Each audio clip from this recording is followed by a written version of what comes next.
Hello दोस्तों, स्वागत है आप सभी का आपके अपने यूट्यूब चैनल रिटेल अड्डा में। चैनल पर नए हैं तो सब्सक्राइब कर लें, बेल आइकन को प्रेस कर दीजिए ताकि वीडियो की नोटिफिकेशन आप तक पहुंचती रहे।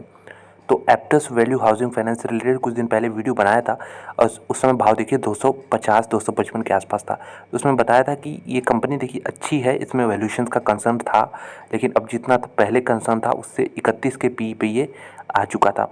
तो अब भी देखिए उस वीडियो के बनाने के बावजूद ये आज 7% क्रैश हुआ है।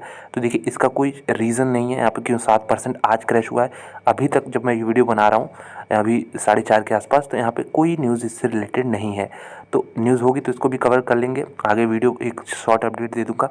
लेकिन इसके पीछे रीज़न जानना चाहेंगे क्यों इसमें गिरावट हो रही है। तो अभी देखें करंट पी कितने 30.5 का, मार्केट कैप 11,400 रुपये का, 400 करोड़ का, माफ़ कीजिएगा। तो यहाँ पे गिरावट के पीछे का रीज़न तो कुछ नहीं, मतलब अगर हम 6 महीने का डेटा देखें तो आपको ये 33% डाउन दिखेगा।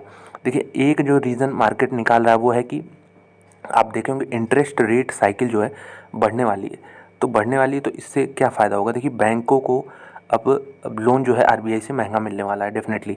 तो बैंक्स को आरबीआई से लोन महंगा मिलेगा तो वो कस्टमर को भी हम कह सकते हैं महंगे लोन देंगे, और जो डिपॉजिट्स होते हैं कस्टमर के उस पर भी उनको बढ़ाने पड़ेंगे। तो इसमें अब देखिए बैंक कैसे मैनेज करते हैं इस पर डिपेंड करेगा उनका प्रॉफिटेबिलिटी।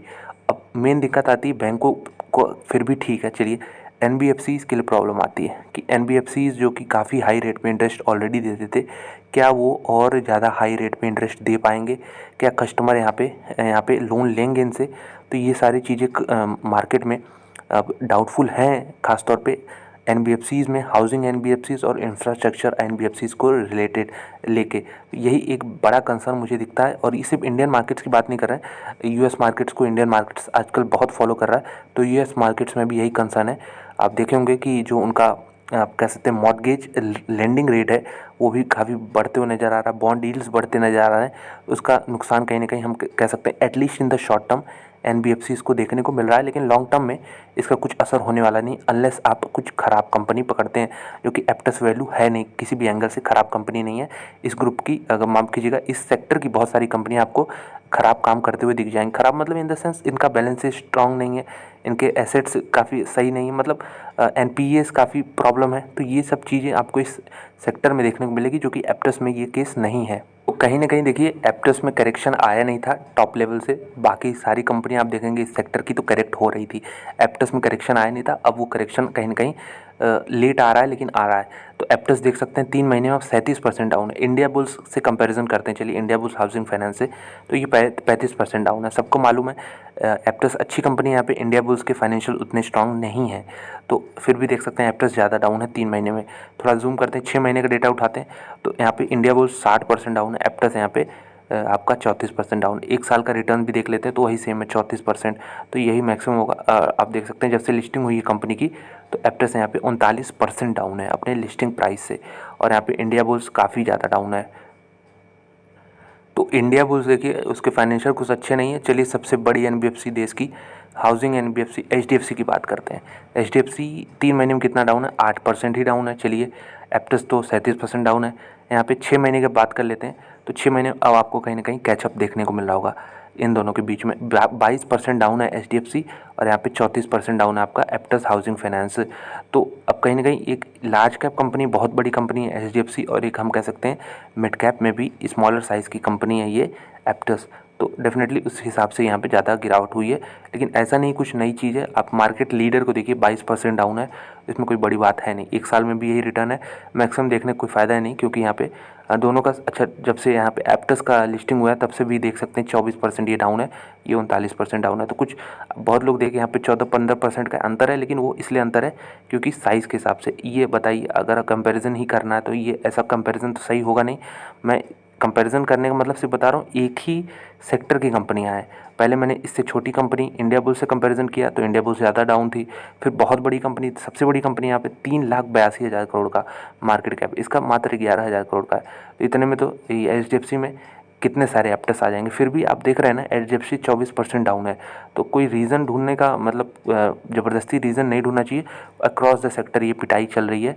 अब हम सबसे बड़ी कंपनियों से कंपेयर करके भी ये कह सकते हैं पी रेशियो अभी भी देखिए गिरावट के बाद इसका महंगा है।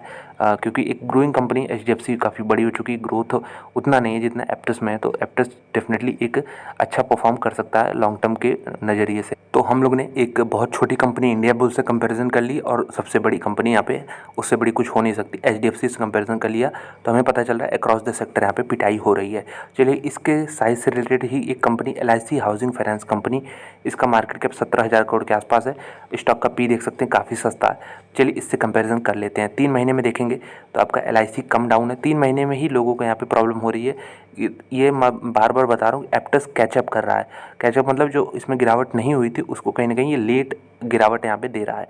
चलिए तो यहाँ पे देख सकते हैं 13% डाउन है। मैं क्यों कह रहा हूँ कैचअप यहाँ पे डाउन साइड देखने को मिला है एप्टस में। 6 महीने का डेटा देख लीजिए, 15-16% डाउन है, ये 34%। ईयर टू डेट में 16% डाउन है। 1 साल का भी डेटा देख लीजिए, 17% डाउन है। 5 साल में भी आप पूरा यहाँ पे जब से लिस्टिंग हुई है तो यहाँ पे 39% डाउन है, ये 23% डाउन है। तो डेफिनेटली इससे भी छोटी कंपनी है यहाँ पे, LIC से छोटी ही मैंने बताया। 17,000 करोड़ का मार्केट कैप, यहाँ पे 11,000 करोड़ का, तो इसलिए फॉल ज़्यादा देखने को मिल रहा है। लेकिन कोई अलग मेरे ख्याल से यहाँ पे इशू है नहीं। एप्टस से रिलेटेड अभी तक तो कोई न्यूज़ है नहीं, तो इसमें बिल्कुल होल्ड ही करिएगा। घबरा के पैनिक करके बेचने का कोई ऑप्शन है नहीं स्टॉक मार्केट में। अगर आपको लॉन्ग टर्म में वेल्थ बनाना है तो इस तरह का हमको अप्रोच रखना होगा, जहाँ पे अच्छी कंपनियों को होल्ड करने का कैपेसिटी और पेशेंस होना चाहिए। तो इसी चीज़ को और क्लियर करते चलते हैं कि हमने देखा कि जैसे जैसे कंपनी बड़ी होती है, हमने सबसे पहले HDFC से कंपैरिजन किया, मतलब साइज़ के हिसाब से।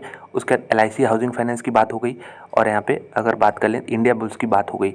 तो अगर हम बात कर लें तो HDFC और LIC से ये छोटी कंपनी, यहाँ पे बीच में आएगी एप्टस। तो इन दोनों से तो ज़्यादा गिरी है, लेकिन इंडिया बुल से ये कम गिरी। एक और छोटी कंपनी पकड़ते हैं, रेपको होम फाइनेंस। चलिए इसमें रिटर्न्स देखते हैं। तो 5 साल का डेटा देखिए, 5 साल का ये 39% डाउन है, ये 56% डाउन है। 1 साल का भी डेटा देख लीजिए तो यही सेम यहाँ पे 56% डाउन है ये। तो जितनी छोटी कंपनी आप जा रहे हैं इस सेक्टर में, उतना ही इन्वेस्टर्स को रिस्क ज़्यादा दिख रहा है, उतना ही माल बेच के वो निकले हैं। बड़ी कंपनी में भी रिस्क दिख रहा है, लेकिन कहीं ना कहीं उतनी गिरावट देखने को नहीं मिल रही है। लेकिन ये हम कह सकते हैं अक्रॉस द सेक्टर यहाँ पे पिटाई जारी है इस सेक्टर की।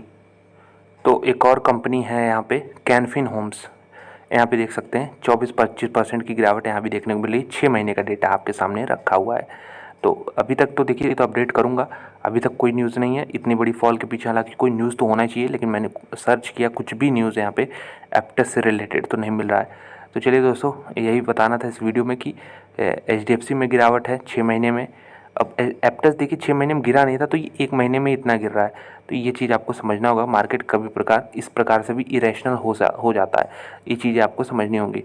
तो वीडियो देखने के लिए दोस्तों बहुत बहुत धन्यवाद। अच्छी लगी हो तो लाइक कर दें, चैनल पर नए हों तो सब्सक्राइब कर दें, और दोस्तों वीडियो को शेयर कर दें, ताकि और लोग जो होल्डिंग रखते हैं इस कंपनी में, वो देखिए पैनिक होकर अच्छी कंपनी को सेल ना करें। यहाँ पे एक एक्सपेंसिव वैल्यूएशन ज़रूर है, 31 साढ़े 30 के आसपास पी है। बाकी मैंने दिखाया और कंपनियां, HDFC का पी 17 था, LIC का 7 था। तो इस हिसाब से यहाँ पे पिटाई हो रही है। इसके पीछे का रीज़न हमें समझना चाहिए, लेकिन हमें ये भी रीज़न समझना चाहिए कि इसका 30 क्यों है। छोटी कंपनी है, इसका 30 क्यों? क्योंकि इसमें ग्रोथ है। तो ग्रोथ वाले स्टॉक्स की बहुत ज़बरदस्त पिटाई हो रही है, इंडिया में नहीं पूरी दुनिया भर में। इस चीज़ आपको समझना होगा। तो बहुत बहुत धन्यवाद, मिलते हैं आपसे अगले वीडियो में।